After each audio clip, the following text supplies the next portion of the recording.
Bienvenidos nuevamente a mi canal.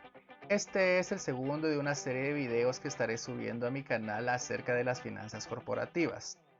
En esta ocasión te hablaré de la forma de organización de las empresas y los tipos de acciones más comunes de una sociedad. Veamos de qué se trata. Antes de entrar al tema de la forma de organización de las empresas, quiero hablarte acerca de dos términos que generalmente generan confusión: socio o accionista. Un socio es una persona propietaria de una parte alícuota de una sociedad, sin importar el tipo de sociedad de que se trate. Es decir, puede ser una sociedad civil, una sociedad mercantil. Su capital puede estar representado no en acciones, mientras que un accionista es una persona propietaria de una parte alícuota de una sociedad cuyo capital está representado en acciones. Es esa la clave. Entonces, el término socio es un término genérico aplicable a cualquier persona propietaria de una parte alícuota en cualquier tipo de sociedad, mientras que el término accionista se refiere exclusivamente a los propietarios de una sociedad accionaria. Ahora sí, comencemos con el tema de la organización legal de las empresas. Cualquier empresa tiene su origen en el deseo de los socios para formar una nueva sociedad. Estos deberán elegir el tipo de sociedad que van a formar. Posteriormente, el tipo de acciones o cualquier otro título que represente la propiedad de los mismos en la sociedad. Luego elegirán a la junta directiva y por último esa junta directiva elegirá al CEO o presidente de la empresa. En este video nos enfocaremos en el tipo de sociedad que los socios pueden elegir, así como también el tipo de acciones que pueden emitir para representar su propiedad dentro de la sociedad. Hay varios aspectos que hay que considerar antes de constituir una sociedad y que los accionistas tienen que tomar en cuenta, puesto que en el futuro podrían afectar sus finanzas personales. El primero es el aspecto de la responsabilidad. Esta puede ser limitada o ilimitada.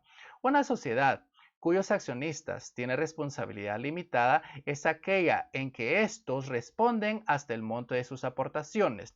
Por ejemplo, si un accionista aportó $10,000, este va a ser el monto máximo con el que responderá ante las obligaciones de la sociedad en caso esta quiebre. Es decir, su patrimonio personal no se verá afectado.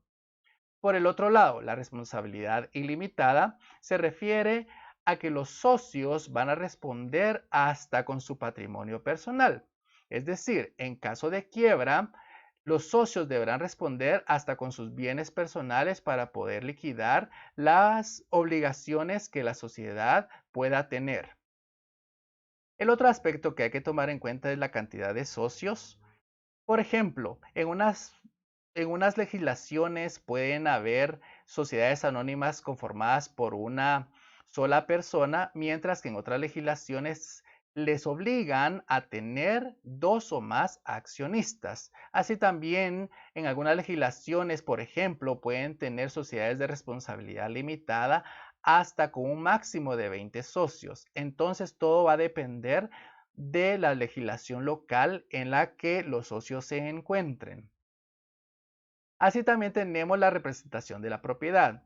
Esto es importante puesto que la representación de la propiedad puede estar representada por títulos que en alguna manera podrían ser endosables. Esto le ayudará a los accionistas si en el futuro desean deshacerse de su inversión a fácilmente endosarlos y poder recuperar su inversión en el momento que deseen venderla. Ahora bien, hablaremos de las formas más comunes para constituir una empresa. La empresa mercantil de propiedad individual, como su nombre lo indica, es una persona individual o física la que la constituye y esta persona tiene una responsabilidad ilimitada frente a las obligaciones de la empresa. Luego tenemos la sociedad anónima. La característica principal es que su capital está dividido en acciones y cada uno de los accionistas tiene una responsabilidad limitada frente a las obligaciones de la empresa en caso quiebre. Luego tenemos una sociedad de responsabilidad limitada, que como su nombre lo indica, los socios o accionistas tienen una responsabilidad limitada a las aportaciones que cada uno dio.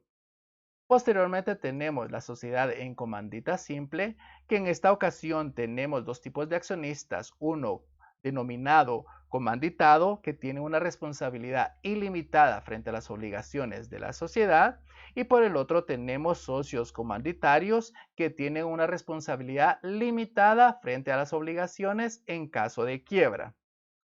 Y por último tenemos una sociedad en comandita por acciones que, a diferencia del anterior, su capital está dividido en acciones.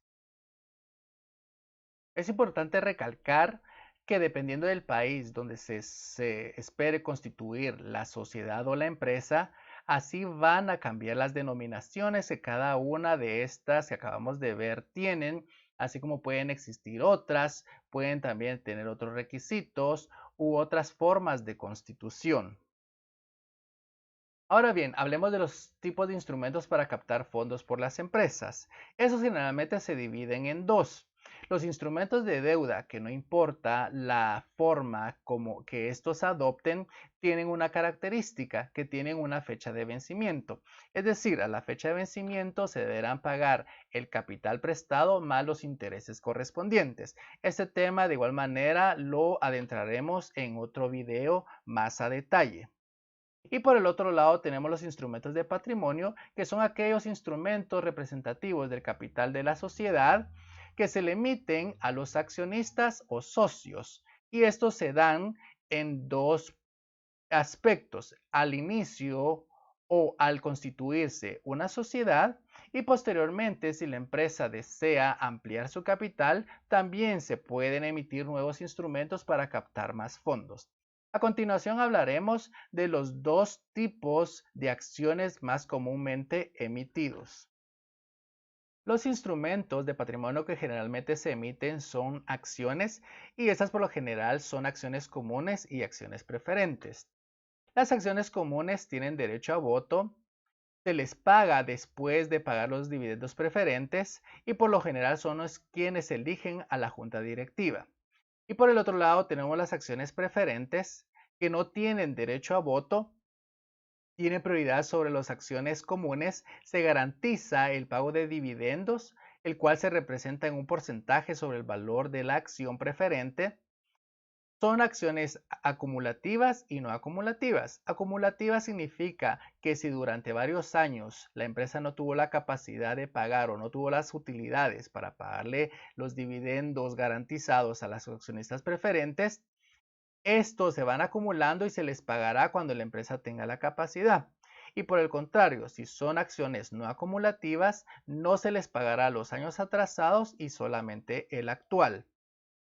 Y también pueden ser rescatables. Significa que la empresa en algún momento podría retirarlas y pagarle al inversionista o accionista preferente el monto de su inversión. Y también en algún momento pueden ser convertibles, es decir, se pueden convertir de acciones preferentes a acciones comunes. Con esto damos por finalizado el segundo video de la introducción a las finanzas corporativas, y recuerda, si te ha gustado este video, dale like, suscríbete y dale clic a la campanita para recibir nuevas notificaciones de videos.